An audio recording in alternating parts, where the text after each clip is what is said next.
Ji, welcome to the session of copywriting. जैसा कि आपको पता है कि हम पिछले सेशन से ये कंटिन्यू कर रहे हैं, तो कुछ स्लाइड्स मैं सिर्फ फ्रेश करने के लिए दोबारा से यहाँ डाल रहा हूँ ताकि समझ में आए कि कॉपीराइटिंग जो है वो बेसिकली एडवर्टाइजमेंट के लिए लिखी जाने वाली एक तहरीर को कहते हैं। और इससे मकसद यही होता है कि सेल्स को जनरेट किया जाए या अपनी प्रोडक्ट्स की प्रमोशन की जाए। असल में कॉपी राइटिंग की जो जॉब होती है इसके अंदर सबसे पहले ये बात जाननी चाहिए कि इसके लिए कि बहुत ज़्यादा आपको लैंग्वेज पे कमांड नहीं होना चाहिए। मतलब आपको तो ज़रूरी नहीं है कि बहुत अच्छी इंग्लिश आती हो तो ही आप कॉपी लिख सकते हैं।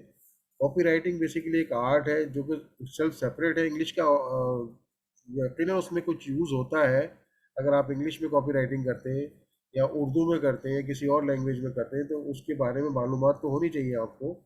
लेकिन ज़रूरी नहीं होता कि उसके अंदर आपको बहुत ज़्यादा कमांड ओवर द लैंग्वेज चाहिए।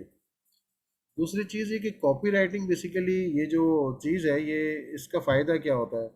देखिए कॉपी राइटिंग का मैं आज आपको दो फायदे बताता हूँ इम्पोर्टेंट। एक तो ये है कि ये एक ऑक्यूपेशन है, एक टूल है जिसके ज़रिए आप इनकम जनरेट कर सकते हैं।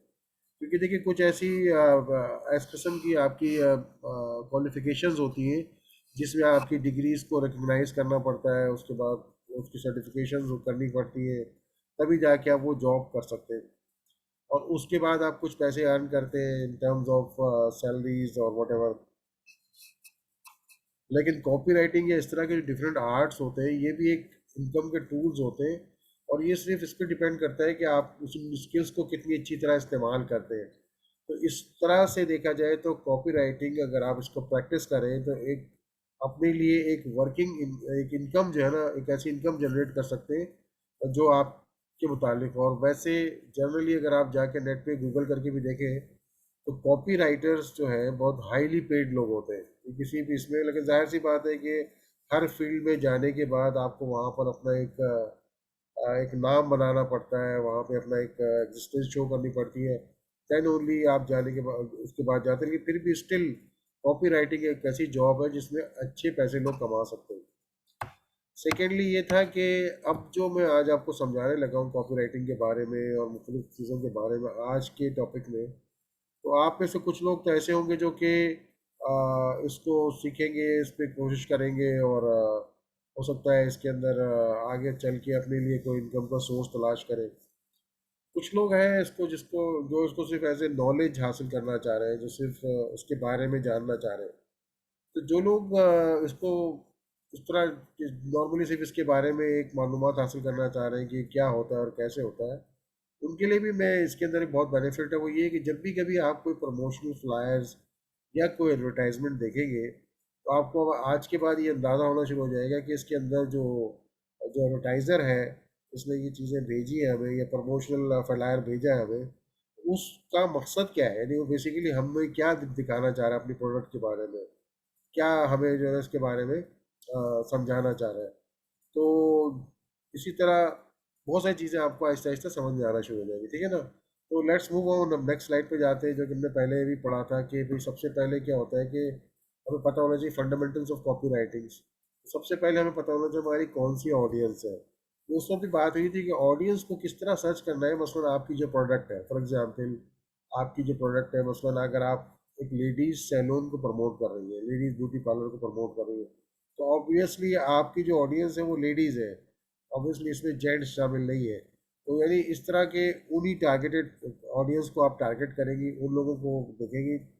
और इसमें ये भी बात होती है जो फेसबुक वगैरह पे आप जाते हैं अपने ये इस तरह के फ्लायर्स, प्रमोशनल फ्लायर्स या कोई कैंपेन लॉन्च करते हैं, तो फेसबुक के में भी एक ऐसा ऑप्शन होता है कि वो उस तरह के लोगों को सिलेक्ट करके देता है आपको, खुद ही आप उसको गाइड करते हैं तो बताता है आपको कि जी अगर आप चाहते हैं कि ऐसे लोग जो डिफरेंट ब्यूटी पार्लर्स वगैरह के एड्स को गौर से देखते हैं, सर्च करते हैं, उनके साथ इंगेज होते हैं, तो उसी तरह की ऑडियंस आपको वो सिलेक्ट करके देता है। ये एक ऑप्शन होता है जो कि आप चूज़ कर सकते हैं, ठीक है ना। तो इस तरह से अगर आपको अपनी ऑडियंस का सही तौर पर पता हो कि कौन से लोग हैं, मसला आपको ऐसी है कि ऑर्गेनिक प्रोडक्ट्स बेच रहे हैं आप, ठीक है ना, तो ऑब्वियसली आपको के जो ऑडियंस होगी वो लोग होंगे जो ऑर्गेनिक प्रोडक्ट्स के बारे में जानना चाहते हैं, मुख्तलिफ वेबसाइट्स वगैरह पर विजिट करते रहते हैं और उसके बारे में मालूमात हासिल करते हैं, तो वो आपके ऑडियंस हो गए, टारगेट ऑडियंस हो गए। इस इन तमाम चीज़ों के लिए आपको रिसर्च करनी पड़ती है। तो रिसर्च किस तरह से करते हैं?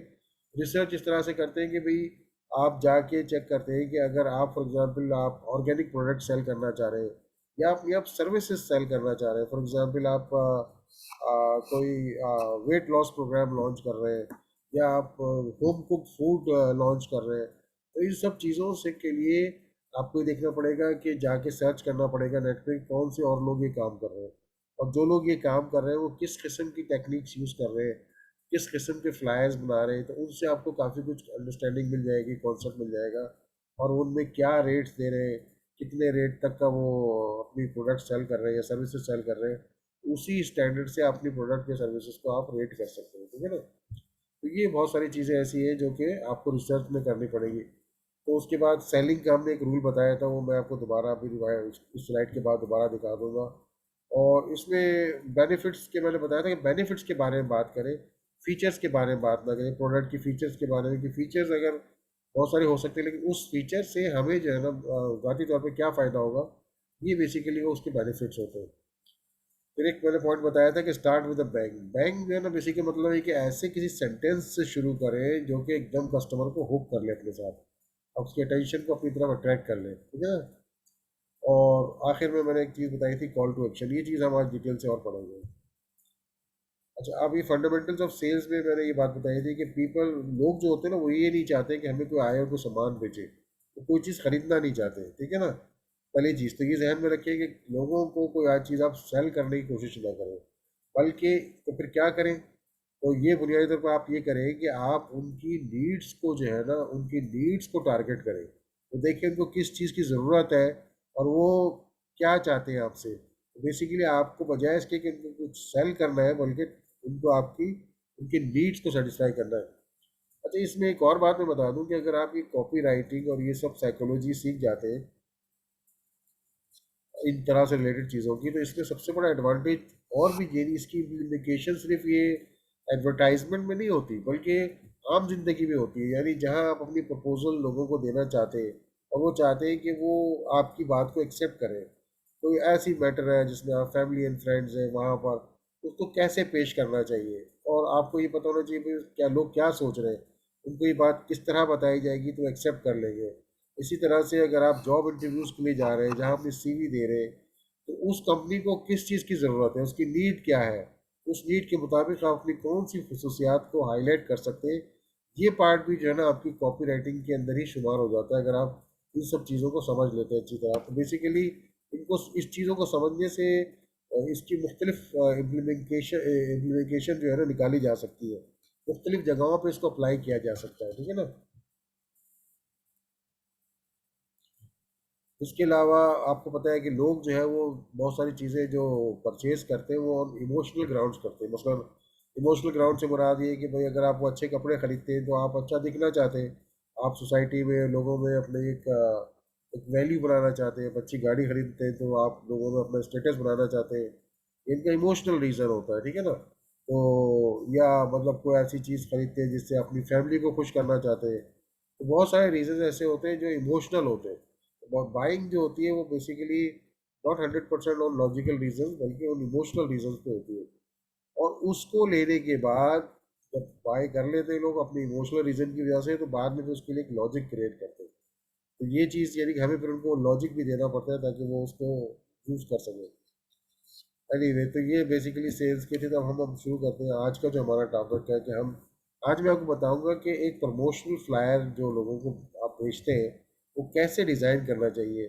अभी जो प्रमोशनल फ्लायर होता है बेसिकली इसके दो पार्ट्स होते हैं। एक तो वो जो राइटअप होता है जो लिखा हुआ होता है उसके अंदर, और एक उसके अंदर जो है वो उसकी पिक्चर्स होती है, ग्राफिक्स होते हैं जो आप देखते हैं। तो ऑब्वियसली पिक्चर और ग्राफिक जो चीज़ें होती हैं वो तो उसका प्रॉपर वो ग्राफिक डिज़ाइन के बारे में ग्राफिक डिज़ाइनिंग के बारे में जानते हैं, जिनको एडोब या इस तरह के दूसरे सॉफ्टवेयर आते हैं ये सब डिज़ाइन कर सकते हैं। तो ऑब्वियसली ये काम उन्हीं से करवाना पड़ता है आपको, लेकिन साथ साथ जो राइटअप है ना वो आपको देना पड़ता है, क्योंकि उनको इस बात का अंदाज़ा नहीं होता कि आप अपनी किस प्रोडक्ट की क्या चीज़ को हाईलाइट करना चाह रहे हैं और क्या आपका मकसद है इस पूरी चीज़ से। ये चीज़ों के लिए जो है वो वहाँ पे आपका एक कॉपी राइटर आता है जो कि ये सारी चीज़ें उनको करके देता है। और वो कॉपीराइटर मुख्तलिफ नामों से पुकारा जाता है। जब एडवर्टाइजिंग एजेंसीज वगैरह है वो उसको क्रिएटिव राइटर भी कहते हैं, उसको जो है ना क्रिएटिव आर्टिस्ट भी कहते हैं, वगैरह वगैरह बहुत सारे उसके नाम होते हैं जो डिफरेंट दिए जाते हैं। लेकिन असल में वो बेसिकली वो क्या लिख रहा होता है, वो राइटअप लिख रहा होता है जो कि लोगों को अट्रैक्ट करे। ठीक है ना। अच्छा, अब उसके बाद आज के ये पर्पस, पहले हमें पर्पस डिज़ाइन करना चाहिए। हम जो चीज़ बना रहे हैं या जो भी चीज़ काम कर रहे हैं, कॉपी राइटिंग किस चीज़ के लिए कर रहे हैं। तो सबसे पहले तो हमें कि क्या गोल्स, इस फ्लायर से हमें क्या गोल्स हासिल करने हैं। फॉर एग्जांपल मसलन आप ये चाहते हैं कि कोई ऑर्गेनिक प्रोडक्ट आप बेचना चाह रहे हैं, ठीक है ना। तो ऑब्वियसली आप चाहते हैं कि भाई, अब दो आपके पास हो सकते हैं कि आप ऐसा कुछ मटेरियल बनाएं जो आपकी ऑर्गेनिक प्रोडक्ट के बारे में लोगों को बताएं कि भाई ये सारे अवेयरनेस क्रिएट करें। ये पार्ट भी आपका हो सकता है। या आप उस फ्लायर की वजह से उन चीज़ों को सेल करना चाह रहे हैं ताकि आपको फ्लायर देखते ही लोग आपको ऑर्डर दें। ये भी एक आपका रीज़न हो सकता है, ठीक है ना। और या फिर आप उस तरह के लोगों को जो आपके टारगेट ऑडियंस है, उनके नंबर्स, नाम और ईमेल एड्रेसेस वगैरह जमा करना चाह रहे हैं ड्यू टू सम रीज़न। ये भी आपका एक टारगेट हो सकता है। तो ये टारगेट आपने पहले डिफाइन कर लेना है कि हमने किस तरह करना है, ठीक है ना। अच्छा, उसके बाद दूसरी चीज़ ये होती है कि जो ऑडियंस है, आपके टारगेट ऑडियंस है, आपने सोच लिया भाई मेरे टारगेट ऑडियंस, फॉर एग्जांपल आप एक T shirts, trending T shirts बेचते हैं अच्छी डिज़ाइन वाली, तो आपके टारगेट ऑडियंस वही है जो कि बिटवीन 15 to 25 एज ग्रुप के लोग हैं। For example boys T shirt है तो बॉयज़ साइड पे आप चले जाएँ, या वो गर्ल्स के कुछ क्लोथिंग है तो वो उसकी तरफ चले जाएँ। तो गर्ल्स क्लोथिंग में भी ऑब्वियसली ऐसे वाले होंगे जो यंगस्टर्स ज़्यादा पहनते हैं, जो एजेड लोग पहनते हैं उनकी पसंद के हिसाब से। तो उन सब चीज़ों को टारगेट करते हुए आपने टेस्ट करना है अपनी ऑडियंस को। तो ऑडियंस, अगर आप एक ही तरह की प्रोडक्ट डालते हैं तो लोग बाज़ वक़्त ऑडियंस जो है ना रिस्पॉन्ड, यानी एक ही प्रोडक्ट की दो तीन वर्जन आपने बना के डाले, दो तीन टाइप के फ्लैश बना के आपने डाले, होता ये है कि जो रिसर्च ये शो करती है कि बाज़ औक़ात किसी एक चीज़ के ऊपर जो आपकी ऑडियंस है रिस्पॉन्ड इतना अच्छा नहीं करती, लेकिन उसी तरह की दूसरी चीज़ के ऊपर रिस्पॉन्स करती है, हालांकि डीप डाउन इनसाइड वो एक ही प्रोडक्ट होती है। ठीक है ना। तो यानी अगर आप फॉर एग्जांपल टी शर्ट्स बेच रहे हैं तो उसमें आपने एक ग्रीन टी शर्ट डाली तो उस पर इतना रिस्पॉन्ड नहीं आता, उसमें से ही रेड टी शर्ट बना के डाल दिया आपने तो उस पर ज़्यादा रिस्पॉन्ड आ जाता है। तो ये ऑडियंस को, उनकी पल्स को चेक करना पड़ता है आपको कि वो लोग क्या चाह रहे हैं। यानी इस तरह के लोग इस तरह के कलर पसंद करते हैं, वो थोड़ी थोड़ी एक रिसर्च से ही बात पता चल सकती है, तो टेस्ट करके देखे रहना पड़ता है, ठीक है ना। तीसरी चीज़ इम्पॉर्टेंट होती है सबसे कि हमें कोई, जब भी हम प्रमोशनल फ्लायर डिज़ाइन कर रहे हो तो उसमें कोई मेजरमेंट का रखना पड़ता है कि हमारे इस प्रमोशनल फ्लायर ने कैसे परफॉर्म किया, क्या रिस्पॉन्स आया हमारे हमें ना। ये चीज़ें जो है वो बड़ी इंपॉर्टेंट होती है, ये आपको नोट करना पड़ती है, ठीक है ना। उसके लिए क्या चीज़ें रखेंगे मैं आपको बताता हूँ उसके बारे में। अब आ जाइए कि ये जो प्रमोशनल फ्लायर होता है इसमें क्या क्या चीज़ें होनी चाहिए, इसके कंटेंट्स या इंग्रेडिएंट्स क्या होने चाहिए। उसका कंटेंट होना चाहिए हेडलाइन, एक ऐसी हेडलाइन होनी चाहिए जो बहुत पावरफुल होनी चाहिए। ठीक है ना। अब हम इन टॉपिक्स को फर्दर डिटेल में बात करेंगे। जो और कोई मैंने जैसे बताया कि उसको हुक करना चाहिए, एक सब हेडलाइन होती है जो हेडलाइन को सपोर्ट करती है। और उसके बाद आप आते हैं बेनिफिट्स ऑफ योर प्रोडक्ट्स और सर्विसेज, या आप अपने सर्विसेज सेल कर रहे हैं या बेनिफिट्स उसके, ये जो प्रोडक्ट बेनिफिट बताने, जो प्रोडक्ट है या सर्विस के बेनिफिट्स बताने आपको। उसके बाद जैसे रेलेवेंट आई कैचिंग पिक्चर्स आपने डाली है। उन पिक्चर्स में एक तो चीज़ है कि वो किस तरह की पिक्चर है, क्या प्रोडक्ट है, प्रोडक्ट से रिलेटेड कैसी पिक्चर्स है, ये आपने डालनी चाहिए। और वो आई कैचिंग होनी चाहिए, उसकी ग्राफिक डिज़ाइनिंग और स्ट्रॉन्ग होनी चाहिए। फिर एक टर्मिनोलॉजी है, मैंने पहले भी आपको शायद बताया था इसके बारे में, ये कहलाता है लीड मैग्नेट। लीड मैग्नेट असल में वो चीज़ होती है जो कि कस्टमर्स को पुल करती है आपकी तरफ। और ऑब्वियसली फिर लास्ट में जाने के बाद एक चीज़ होती है कॉल टू एक्शन, कि भाई आप किस तरह से कस्टमर को एक्शन लेने पे मजबूर करते हो, ठीक है ना। ये 6 चीज़ें हैं जो कि अच्छे फ्लायर में हमेशा मौजूद होनी चाहिए। इनमें से कोई एक आध चीज़ भी मिसिंग होगी तो वो फ्लायर वो पर्पस सॉल्व नहीं करेगा जिसके लिए आपने ये डिज़ाइन किया है। अनलेस के मसलन आप ये फ्लायर डिज़ाइन कर रहे हैं सिर्फ अवेयरनेस के लिए, तो हो सकता है इसके अंदर वो चीज़ें, कुछ चीज़ें आप कम कर सकते हैं, लीड मैग्नेट वगैरह टाइप की चीज़ें। लेकिन फिर भी ये छह चीज़ें मेन कंटेंट है, ठीक है ना। अब आते हैं हम हेडलाइंस क्या होती है। देखिए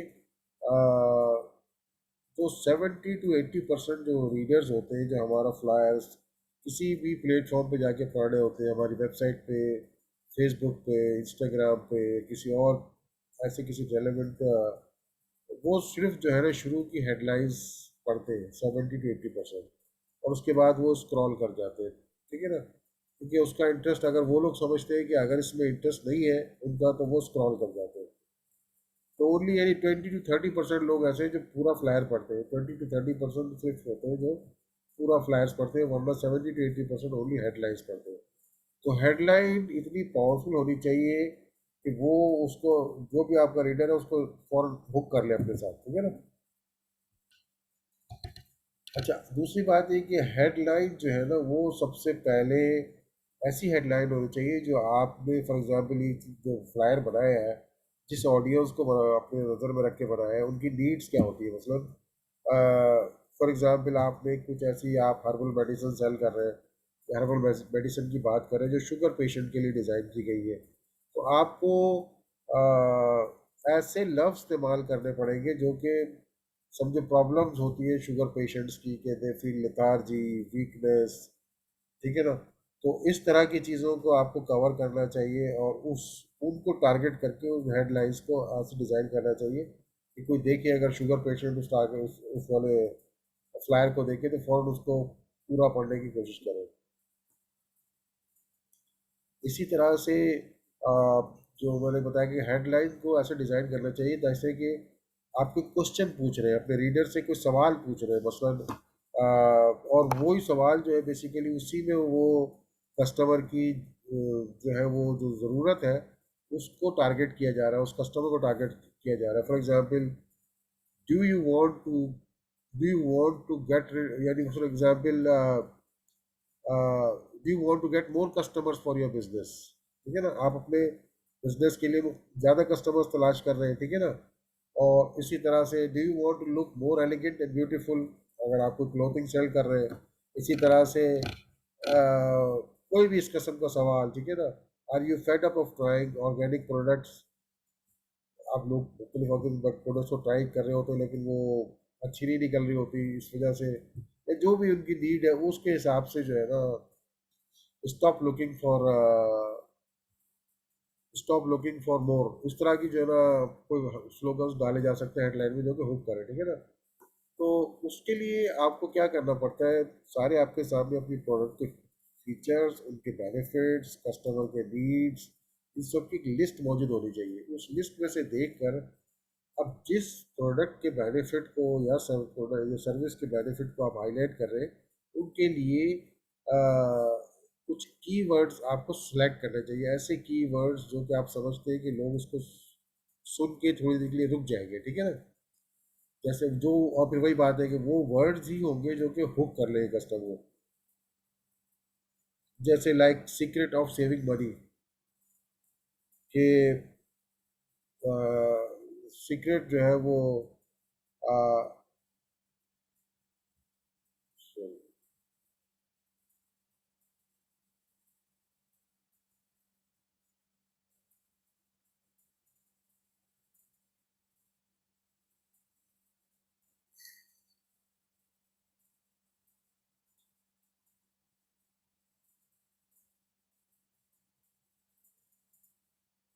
सीक्रेट ऑफ सेविंग मनी, वैसे इस लफ्ज़ है सीक्रेट, क्योंकि हम बचपन से सुन के आ रहे हैं सीक्रेट क्या है भाई, then people get hook.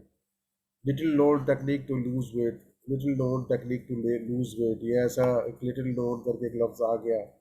Gate rid of extra weight, इस तरह के जो लफ्ज़ होते हैं, ये बेसिकली क्या होता है कि ये लफ्ज़ बुनियादी तौर पे अट्रैक्ट करते हैं कस्टमर्स को। देन उसके बाद आ जाइए सब हेडलाइंस के ऊपर। सब हेडलाइंस क्या होता है, वो आपकी हेडलाइंस की एलिब्रेशन ऑफ हेडलाइंस होती है, ठीक है ना। ये आपके ऑब्जेक्टिव को फर्दर एक्सप्लेन करती है कि भाई ये ऑब्जेक्टिव आपका क्या है इसके अंदर, और उसमें कुछ ऐसी चीज़ें हैं जो कि वो करें, ठीक है ना। उसके बारे में आपको बताएं, फर्दर बताएं अपनी, जैसे लिटिल नोन सीक्रेट, ठीक है ना। कि फिर अपनी बात को थोड़ा एक्सप्लेन कर दें कि we will tell you about this secret, इस तरह से करके उस सीक्रेट के बारे में थोड़ा सा आप उसको आगे कस्टमर को और इंटरेस्टिंग करने के लिए, और ये करें ताकि टेम्पटिंग जो आपके रीडर्स हैं वो टेम्प्ट करें और आगे पढ़ने की कोशिश करें आपके बारे में। तो ये सब हेडलाइंस हो गई। इसके बाद का दूसरा ये होता है कि अब उसके बाद एक पार्ट होता है जिसमें आप सारे अपनी प्रोडक्ट्स के बेनिफिट्स लिखते हैं, ठीक है ना। तो उसमें बहुत सारी चीज़ें आप लिख सकते हैं कि 100% गारंटीड ओरिजिनल ऑर्गेनिक प्रोडक्ट्स, ठीक है ना। Our services 100% guarantees, guarantee for service satisfaction, अगर आप सर्विस प्रोवाइडर है, ठीक है ना। इस तरह की चीज़ों में आप कुछ अपनी ऐसी उसकी बेनिफिट्स जो कि कस्टमर्स आप समझते हैं इनको ज़रूरत पड़ती है, फ्री होम डिलीवरी, इस किस्म की चीज़ें आप डाल सकते हैं उसके अंदर ताकि कस्टमर आप उसकी बात को देखें, ठीक है ना। और जैसे मैंने आपको उस दिन बताया था कि भाई ये ऑनलाइन कुरान के जो होते हैं लोग, वो लोग अपनी इसमें लिखते हैं कि teach Quran to your children and from the comfort of your home, ठीक है ना। तो इस तरह से बहुत सारी चीज़ें आप ऐड ऑन कर सकते हैं। ये सब चीज़ें जो है वो अपनी प्रोडक्ट्स और बेनिफिट्स को थोड़ा सा हाईलाइट करें कि किस चीज़ के बारे में आप बात कर रहे हैं, तो वहाँ ये चीज़ें ऐड कर सकते हैं, ओके। इसके बाद हम नेक्स्ट आ जाएंगे कि रेलेवेंट आई कैचिंग पिक्चर्स। तो ये देखिए, ये तो वही बात है कि ऐसी पिक्चर्स सेलेक्ट करें अगर आपकी प्रोडक्ट है, तो प्रोडक्ट की पिक्चर्स भी बहुत ज़्यादा कलरफुल और आई कैचिंग होनी चाहिए, इस तरह से कि वो हाई डेफिनेशन हो पिक्चर्स, ताकि लोग उसको देख के अट्रैक्ट हो और उसको जो है उस डिटेल में जाने की कोशिश करें। तो या फिर ये कि अगर फॉर एग्जांपल आपको सर्विस प्रोवाइडर है, जैसे मैंने उस दिन दिखाया था कि कुरान, ऑनलाइन कुरान के जो स्टूडेंट्स हैं, उसमें स्टूडेंट्स जो है वो जिस एज ग्रुप के पाँच छः साल के जो बच्चे होते हैं उनकी पिक्चर्स होती है, ताकि वो ये शो करती है कि भाई इस उम्र में ऑब्वियसली बच्चे कुरान पढ़ रहे हो, तो पेरेंट्स के साथ में उस तरह की पिक्चर देख के ख्याल आता है कि यार ठीक है, this is the right time for our children. तो वो पेरेंट्स टारगेट हो जाते हैं जिनके बच्चों की एज बिटवीन 5 to 7 है, इस तरह के बच्चों की पिक्चर्स होनी चाहिए। तो ये इस तरह की पिक्चर जो रेलेवेंट पिक्चर्स हैं जो आपकी प्रोडक्ट या सर्विस को हाईलाइट करती है उसके बारे में होना चाहिए, ठीक है ना। इसके अलावा एक चीज़ होती है, इसको कहते हैं लीड मैग्नेट। लीड मैग्नेट क्या होता है बेसिकली, ये जनरेट किया जाता है मार्केटिंग पर्पस के लिए। इसका मकसद क्या होता है कि इसका मकसद ये होता है कि आप जो है वो आ, कोई चीज़ फ्री आइटम्स दें, ताकि जो मसलन क्या है कि download our free diet plan, अगर आपके वो होता है कहीं पे तो click here to download our free diet plan लिखा होता है अक्सर इस तरह की चीज़ें। वो क्या होता है बेसिकली, उनका मकसद जब आप खोलते हैं तो फ़ौरन आपसे नाम, मोबाइल नंबर, ईमेल एड्रेसेस पूछा जाता है। तो ये जो चीज़ है, ये यहाँ ये पर्पज़ हो जाता है कि आपका सारा डिटेल उनके पास आ जाती है, फिर वो ईमेल के ज़रिए या व्हाट्सएप के ज़रिए फर्दर अपनी प्रोडक्ट्स और सर्विसेज के बारे में आपसे कॉन्टेक्ट करते हैं। और वो आपके पास इसलिए लीगल होता है कि उन्होंने आपसे पहले रब्ता किया होता है। तो इस तरह कुछ गिव अवेज दे के उनका वो डेटा एड्रेस आप ले लेते हैं, ये बेसिकली लीड मैग्नेट कहलाता है, ठीक है ना। इसी तरह से कुछ फ्री सैंपल्स दिए जा सकते हैं, फ्री कंसल्टेशन दी जा सकती है, और जब फ्री कंसल्टेशन के लिए क्लिक करें कि our agent will call you, तो फिर please your name and mobile number here, तो लोग अपना नाम और मोबाइल नंबर देते हैं, तो लोग कॉल करके पूछते हैं जैसे आप वेट लॉस के प्रोग्राम में आना चाह रहे हैं, जिम में आना चाह रहे हैं, तो कंसल्टेंट्स फ्री कंसल्टेशन आपको देते हैं कि आपको कितने घंटे करना चाहिए, क्या करना चाहिए, किस तरह के डाइट लेना। तो ये चीज़ें क्या होती है, ये चीज़ें लीड मैग्नेट्स कहलाती है, ठीक है ना। इनका पर्पज़ क्या होता है, सेल्स को जनरेट करना पर्पज़ होता है, लेकिन एक अच्छे फ्लायर में ये ज़रूर होना चाहिए, ठीक है ना। जैसे मैंने बताया था, कुछ फ्री डिलीवरी डाल सकते हैं या कुछ और चीज़ भी डाल सकते हैं प्रोडक्ट्स के लिए। तो वो क्या, ये lead magnet is a very essential part of a promotional flyer. उसके बाद ये सबसे इम्पोर्टेंट चीज़ होती है, कॉल टू एक्शन कहलाता है, CTS को कहते हैं। ये एक ऐसा किस्म का प्रॉम्प्ट होता है कि रीडर पढ़ के फ़ौरन ही कोशिश करता है कि इसको क्लिक करके ऑन हो जाए, ठीक है ना। Call to action is typically written in a command के तौर पर लिखा जाता है, साइन अप, बाय नाउ, ठीक है ना, click the button down, click the hyper link, ये आपको गाइड कर रहा है। और उसके साथ में कोई ना कोई आपको उसका अलहदा से बेनिफिट दिया जाता है कि buy now and save another 10%, कि अगर आप अभी बाय करते हैं तो 10% आपको एक्स्ट्रा डिस्काउंट मिल जाएगा, ठीक है ना। और उसके आगे फिर आपका वो जो लिंक होता है जिस पे क्लिक करना होता है या आपका कॉलिंग नंबर होता है वो होता है, ठीक है ना। ये चीज़ जो है वो मेन होती है। इसी में जो कॉल टू एक्शन होता है बेसिकली, यही वो चीज़ होती है जो कि ये मेजर करती है कि यार आपका जो बेसिकली जो बेसिकली आपने फ्लायर डिज़ाइन किया है वो कितना सक्सेसफुल रहा, उसका रिस्पॉन्ड कितना आया, वो पता चलता है कॉल टू एक्शन से। अब जैसे जितने लोगों ने आपको कॉल किया या आप लोगों ने आपको कांटेक्ट किया, वो यहाँ से डिज़ाइन होता है, तो इसका मतलब आपने उसको सक्सेसफुली डिज़ाइन किया। तो आज का हमारा टॉपिक यहीं तक था। अब मैं कोशिश करूँगा, अगर आप लोगों को सवालात हो तो हम उस पर बात करते हैं इंशाल्लाह।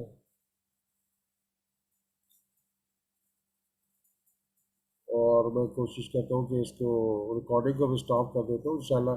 तो क्या, इंशाल्लाह see you in the next session. अभी